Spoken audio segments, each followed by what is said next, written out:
Well, for more on this, we can talk to Carol Gould. She's an American political commentator and has written a book about anti-Americanism around the world. Thank you very much for coming in to speak to us. It's interesting there that it seems to be a generational divide about how Americans see their country. Yes, it is. Although I would say that I'm sort of on the cusp of being a baby boomer, having been born in the 50s. People think of baby boomers, Americans do, as people born after the war to GIs. But I think that right now, America's in a very difficult state because young people feel a bit insecure about all the news about Edward Snowden, about their emails, their Twitter, their Facebook being hacked. Older Americans are very concerned about the fact that there still isn't an NHS.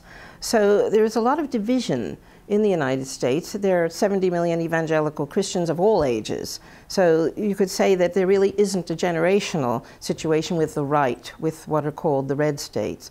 The 70 million evangelical Christians, Republicans on the right, and the Tea Party. So it's not so much a generational situation, but a feeling that social care is poor, there's no NHS, medical care is poor. 50 million Americans can't get health insurance despite the advent of Obamacare. So I think that there is optimism in some areas of the young, some of the young, and pessimism.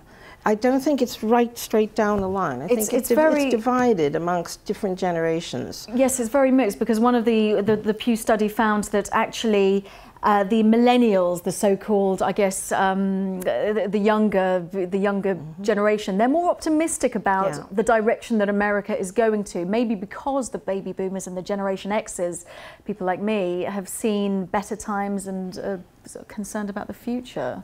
Yes, young people are healthier. Older people start to worry about their health. And again, I go back to the situation that whenever I talk to family or friends or colleagues, broadcasters over there, the one thing that exercises them is this situation with health care.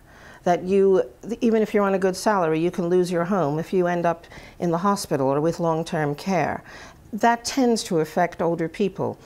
But another interesting... And yet we saw so much that Obamacare was just... Many people are so against it. That's interesting in itself. Yes, that's right. There were fisticuffs about it when Senator Arlen Specter had a town meeting about it in my hometown, Philadelphia. People were actually trying to hit him. And he was a Republican. He became a Democrat because he was so annoyed about the Republicans being against all these good social programs. Sadly, he passed away last year. But there is so much anger and hatred in the United States about an NHS. They think it's a form of socialism. God forbid they should even think it was a form of communism. But it is very depressing. And remember, Obama doesn't have a Congress. He has a Republican Congress, and everyone thought in 2012 on his coattails the Congress would be returned to the Democrats. It's still Republican, and I'm sure you know that Cantor lost his seat. He was right-wing. He was the head of the Republicans in the Congress to a Tea Party candidate, and some people say they're to the right of UKIP.